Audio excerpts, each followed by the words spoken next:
दोस्तों, आपको किसी की मन की बातें जानना हो तो मैं आपको इसके लिए 3 बातें बताने वाला हूँ। कृपया इसको ध्यान से सुनें। पहला बात है बॉडी लैंग्वेज। बॉडी लैंग्वेज से आप किसी का भी मन की बात जान सकते हैं। इसके लिए आपका बीते जीवन, अपने मन की बातें, उसको सब कुछ कलेक्ट करना पड़ेगा।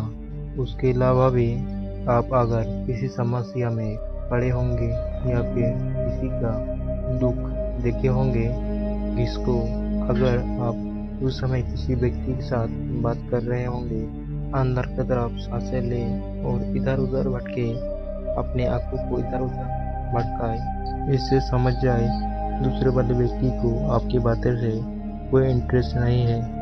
दूसरी विधि जटिल है। अगर आप लगातार उस काम को करते रहे, लगातार करें तो ही समझ पाएंगे। अगर आप किसी चीज को खरीदते होंगे, तब आपके परिवार में से किसी सदस्य के मन में भी वो ख्याल आया होगी। उसके बाद आप किसी को कॉल कर रहे होते हैं, तभी 1 या 2 सेकंड के बाद किसी का कॉल आ जाती है, तो समझ लेना। तो ये लॉ अट्रैक्शन की काम करते हैं। तीसरी विधि बहुत ही जटिल है, परंतु बहुत ही आसान है। आप अगर किसी धर्ममय स्थल पे गए होंगे तो जरूर सुने होंगे, कोई भगत विशेष देवी की कृपा है उसके पास, और अपने आत्मा की उच्चतम बिंदु की अंदर चश्मा रखते हैं। वो आपको बता देगा आप क्या चाहते हो, आपको क्या होने वाला है।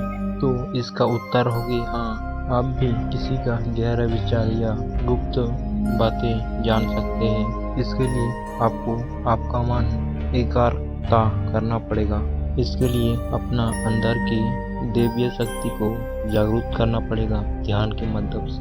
आपकी अच्छे ध्यान के लिए अपना सांसों की इंद्री को नियंत्रित करें। इससे आपको ध्यान करने में सहायता होगी।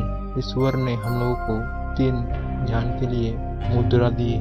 पहला है श्वास। श्वास से हमारा मन को एकाग्रता कर सकते हैं, जिससे असंभव को भी संभव बना जा सकता है। दूसरा है भूख। हमको आपको जगत्री में जाना हो, कारण ही नहीं सोचती है। मुझे भूख दे दो, मैं आपका आंतरिक बचा दूंगा। इसीलिए तो इतना सारी सुख सुविधा और ध्यान हो पाए हैं। इसीलिए तो इतना सारे आविष्कार और सुख सुविधा हो पाए हैं। इसी वजह से तो ध्यान और ईश्वर की खोज हुई है। तीसरी है हमारा और तुम्हारा जीवन की पूंजी। ईश्वर ने हमको हमारा जीवन की पूंजी दे दिया है।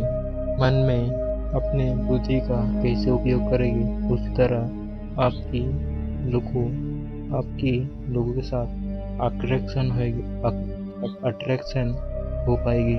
आप अगर नकारात्मक भरी बातें करते हैं तो आपकी मन भी नकारात्मक हो जाएगी, जिससे इस तरह विचार करने वाले व्यक्ति का मन अशांत और नकारात्मक हो जाएगी। इसीलिए इस तरह की व्यक्ति का मन दुखी और कष्टदायक होगा। लेकिन आप अच्छे विचार करते होंगे, अगर आप सकारात्मक सोचेंगे तो आपके धीरे धीरे मन और दिमाग भी सकारात्मक हो